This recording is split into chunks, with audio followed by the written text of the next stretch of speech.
Good morning students. Political science की आज की क्लास में आपका स्वागत।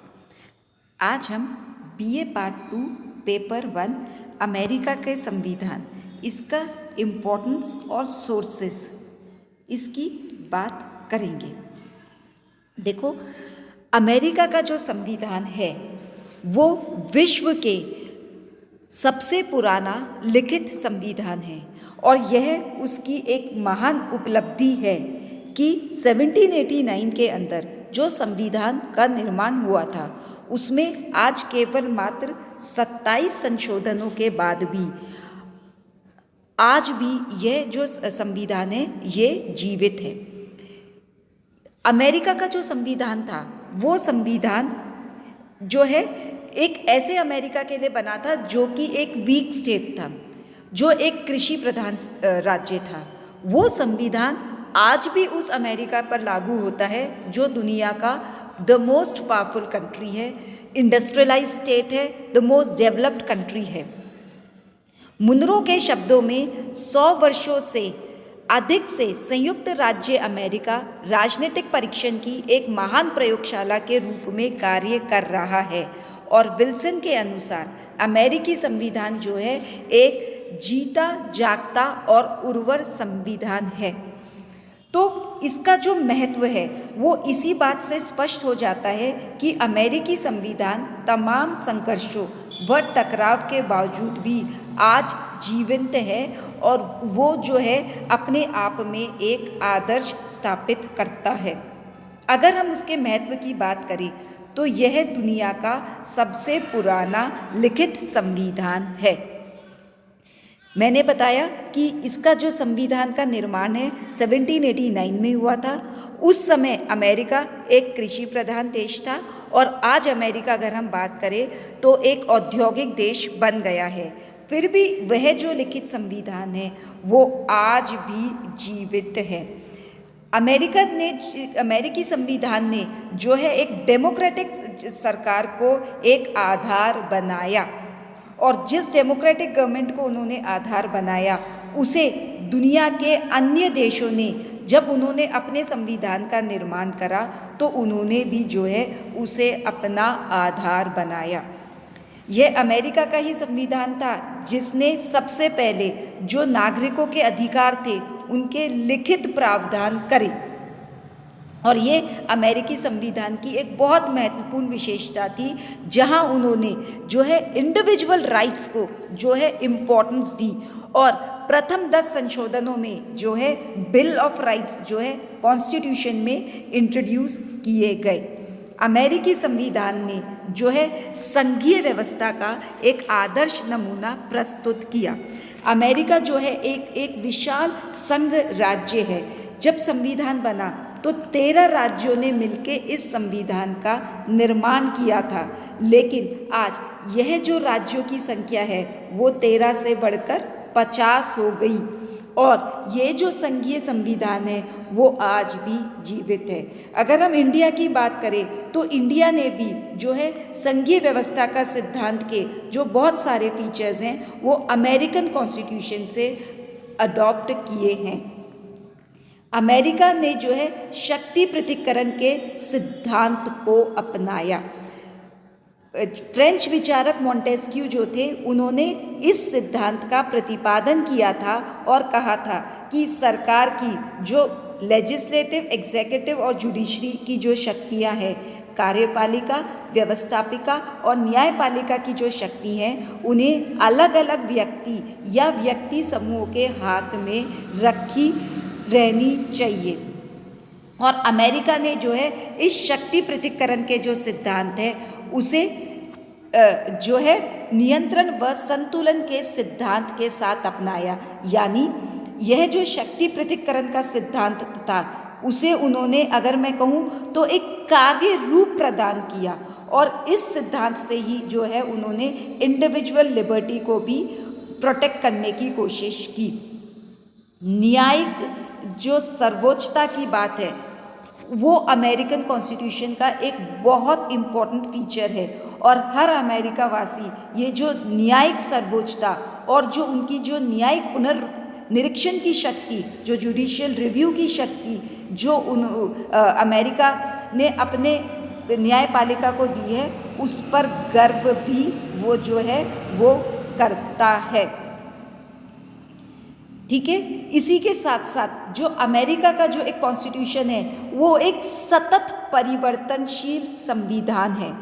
देखो, अमेरिकी संविधान का जो एक महत्व है वो इससे बहुत बड़ा मतलब बहुत है कि एक लिखित संविधान होते हुए भी 1789 में जो संविधान लागू हुआ वो होते हुए भी इसने समय और परिस्थितियों के अनुकूल स्वयं को ढाला है।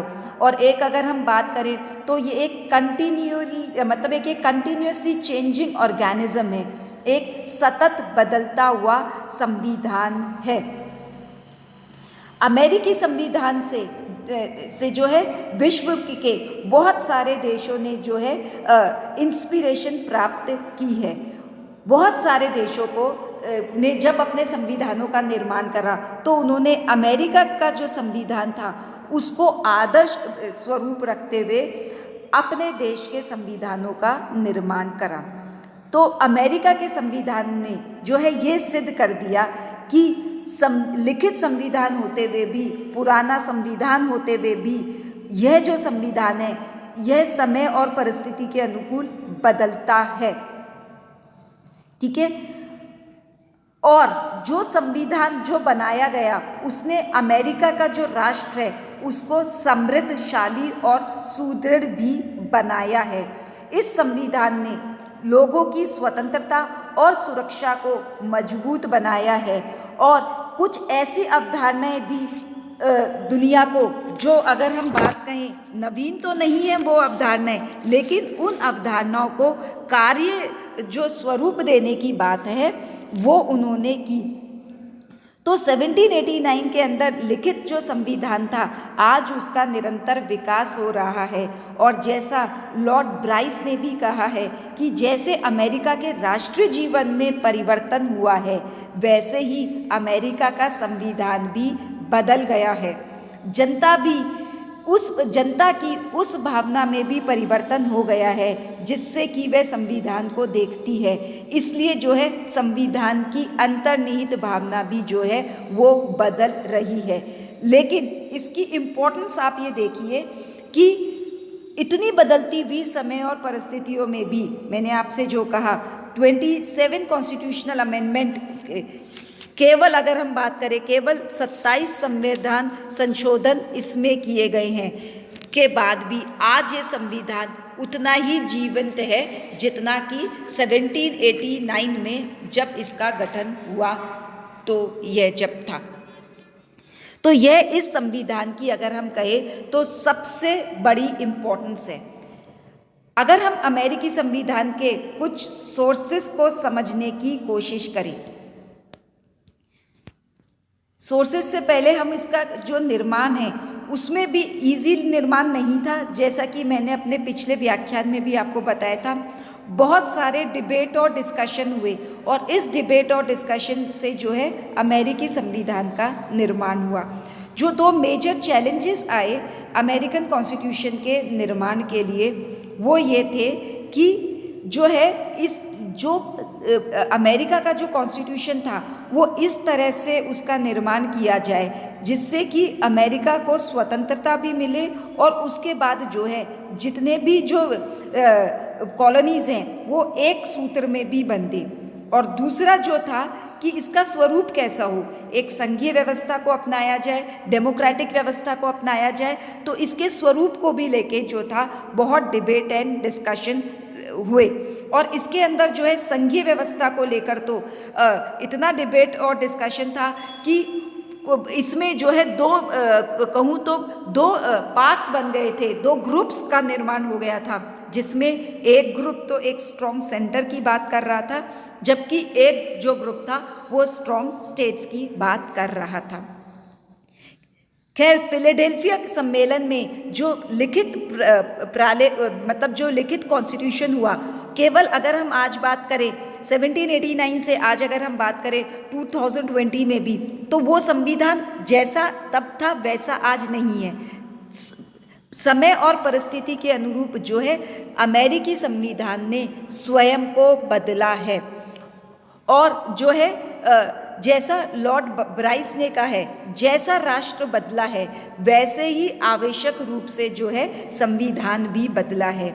हम अमेरिकी संविधान के अगर कुछ मेजर सोर्सेस की बात करें तो सबसे इम्पोर्टेंट सोर्स जो अमेरिकी संविधान का है कि वो जो लिखित कॉन्स्टिट्यूशन जो कि फिलाडेल्फिया सम्मेलन में जो कॉन्स्टिट्यूशन बना था वो आज भी जो है मेजर सोर्स है अमेरिकी कॉन्स्टिट्यूशन का।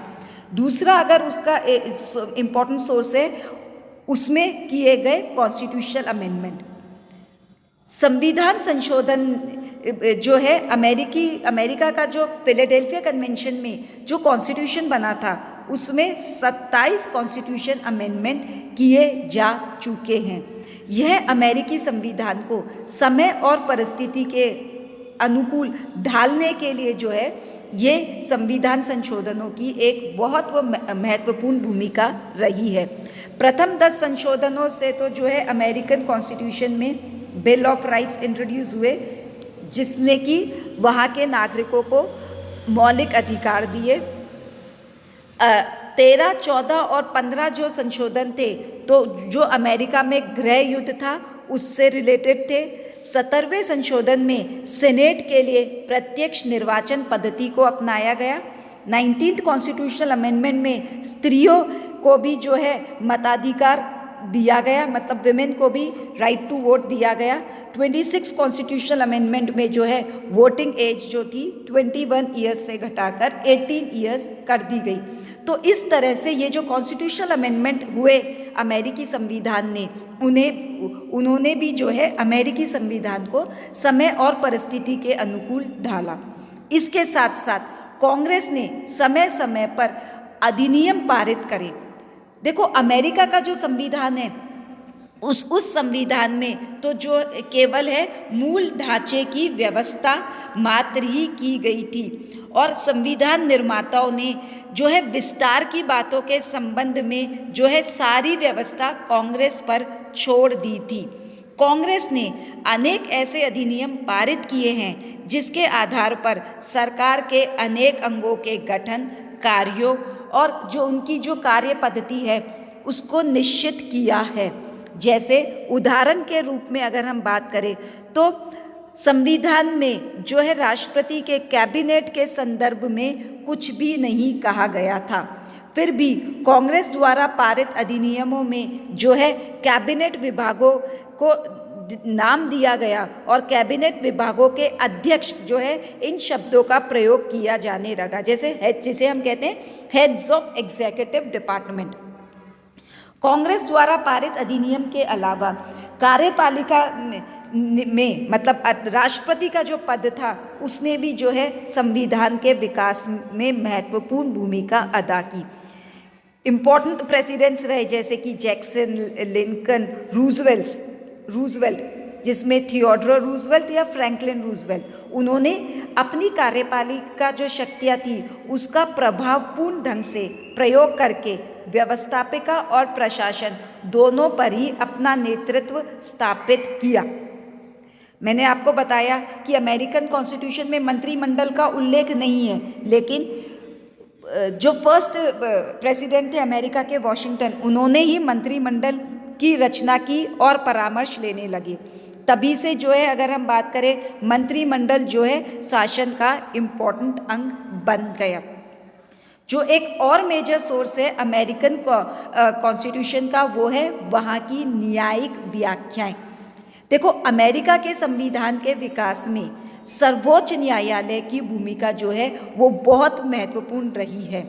जब कभी भी कांग्रेस द्वारा निर्मित कानूनों को न्यायालयों में चुनौती दी गई है, न्यायालय ने संविधान के अनुच्छेद के संदर्भ में उसकी जांच की है। संविधान की व्याख्या होने पर उन्होंने जो है संविधान को एक नया अर्थ जो है प्रदान किया है। जैसे हम बात करें डॉक्ट्रिन ऑफ इम्प्लाइड पावर्स, निहित शक्तियों का सिद्धांत, ये जो डॉक्ट्रिन ऑफ इम्प्लाइड पावर्स है ये सर्वोच्च न्यायालय ने दिया है, जिससे कि जो फेडरल कांग्रेस है जो वहाँ की जो संघीय व्यवस्थापिका है, उसने उसे बहुत अधिक शक्तिशाली बना दिया है। प्रोफेसर मुनरो ने तो कहा है कि प्रत्येक सोमवार की सुबह जब सर्वोच्च न्यायालय अपना निर्णय देती है तो संविधान संशोधित हो जाता है। विल्सन ने भी कहा है कि सर्वोच्च न्यायालय एक प्रकार की निरंतर बैठने वाली संविधान सभा है जो संविधान के मूलभूत नियमों की व्याख्या कर उनको विकसित करती है। ठीक है, तो न्यायिक निर्णयों का जो मतलब इम्पोर्टेंस है वो इतनी अधिक है कि मुख्य न्यायाधीश ह्यूज ने तो यहाँ तक कहा था कि हम संविधान के अंतर्गत आते हैं, लेकिन संविधान वैसा ही है जैसा वहाँ के न्यायाधीश कहते हैं। फिर नेक्स्ट अगर मैं बात करूं अमेरिकन कॉन्स्टिट्यूशन के सोर्सेस की, तो वो है वहाँ की परंपराएं या वहाँ की कन्वेंशन। 200 सालों से अधिक पुराना अगर हम बात करें, 250 साल मतलब 89 से 2020 में आज अगर हमें इतने पुराने कॉन्स्टिट्यूशन में परंपराओं का भी बहुत इम्पोर्टेंट रोल रहा है। हालांकि अगर हम ब्रिटिश कॉन्स्टिट्यूशन को देखें तो ब्रिटिश कॉन्स्टिट्यूशन तो पूरी तरह से परंपराओं कन्वेंशन पर ही आधारित है। उतनी ज़्यादा तो अमेरिका कॉन्स्टिट्यूशन में परंपराओं को उतना महत्वपूर्ण स्थान नहीं है जितना कि ब्रिटिश कॉन्स्टिट्यूशन में है, पर फिर भी यहाँ जो है अमेरिकन कॉन्स्टिट्यूशन में भी जो है परंपराओं की एक इम्पॉर्टेंट भूमिका रही है। ठीक है, प्रथाओं और परंपराओं ने अमेरिका के कॉन्स्टिट्यूशन में कुछ ऐसा रूप दे दिया है जो वहाँ का जो रिटन कॉन्स्टिट्यूशन है उससे जो है वो पूरी तरह से बदल गया है। जैसे अमेरिकन कॉन्स्टिट्यूशन में लिखा है कि जो राष्ट्रपति का चुनाव है वो अप्रत्यक्ष होगा, लेकिन परंपराओं की अगर हम बात करें तो आज राष्ट्रपति का चुनाव है वो पूरी तरह से डायरेक्ट हो गया है, वो प्रत्यक्ष हो गया है। बहुत सारी चीज़ें अगर मैं बात करूं अमेरिकन कॉन्स्टिट्यूशन में जो कि बेसिकली परंपराओं पर ही आधारित हैं, उनमें जो पॉलिटिकल पार्टीज़ हैं, अमेरिका के संविधान में कहीं पर भी पॉलिटिकल पार्टीज़ का उल्लेख नहीं है, लेकिन जो है अगर हम देखें तो उनका जो डेवलपमेंट हुआ उसमें जो है पॉलिटिकल पार्टीज़ का जो है गठन हो गया। शुरू से ही 2 ग्रुप थे, हैमिल्टन और जेफरसन, तो उन 2 ग्रुप के 2 दल बन गए। इवन अमेरिका में जो हम कैबिनेट प्रणाली की बात कर रहे हैं उसका भी जो है वो भी पूरी तरह से परंपराओं पर आधारित है। सेनेटोरियल कर्टसी जो अमेरिका के अंदर एक बहुत इम्पॉर्टेंट फीचर है अमेरिकन कॉन्स्टिट्यूशन का, इसका भी कहीं पर भी अमेरिकी संविधान में उल्लेख नहीं है। ये जिसको हम कहते हैं सेनेट का शिष्टाचार। और मैंने आपको बताया कि ये जो अगर हम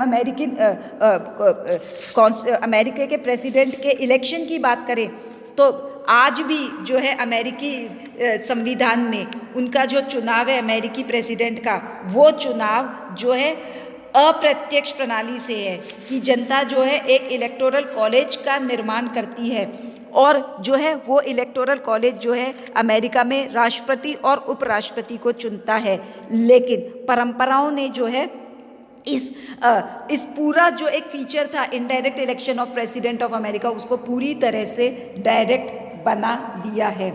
तो इसने जो है अमेरिकन कॉन्स्टिट्यूशन का जो है बदलती समय और परिस्थिति के अनुरूप बदल दिया है। तो कहने का क्या मतलब है कि आज भी अमेरिकन कॉन्स्टिट्यूशन 1789 का बना हुआ कॉन्स्टिट्यूशन आज भी इसलिए जीवित है क्योंकि उसने जो है अपने आप को समय और परिस्थिति के अनुसार जो है बदला है। जो अमेरिका का कॉन्स्टिट्यूशन जो था वो जैसा कि मुनरो ने कहा है कि यह संविधान 1789 का तिथि चिन्ह रखते हुए भी इन गुजरे हुए वर्षों में निरंतर विकसित, विस्तृत और नवीन परिस्थितियों के अनुकूल होता गया है। और यही अगर हम बात करें तो अमेरिकन कॉन्स्टिट्यूशन की सबसे बड़ी स्ट्रेंथ है। तो आज के व्याख्यान में हमने अमेरिकन कॉन्स्टिट्यूशन के महत्व और उसके सोर्सेस को समझने की कोशिश करी। देखो अमेरिकन कॉन्स्टिट्यूशन अगर मैं जो है दुनिया का सबसे पुराना रिटन कॉन्स्टिट्यूशन है और मतलब उसने उसके बाद के जितने भी कॉन्स्टिट्यूशन थे उनको जो है बहुत सारे पॉलिटिकल कॉन्सेप्ट और आइडियोलॉजीज दी, जैसे कि संघीय शासन प्रणाली, प्रजातांत्रिक शासन, लोगों के मौलिक अधिकार, न्यायिक सर्वोच्चता, शक्ति पृथक्करण का सिद्धांत आदि। आज के लिए इतना ही। उम्मीद करती हूँ आज का व्याख्यान आपको समझ में आया होगा। Thank you.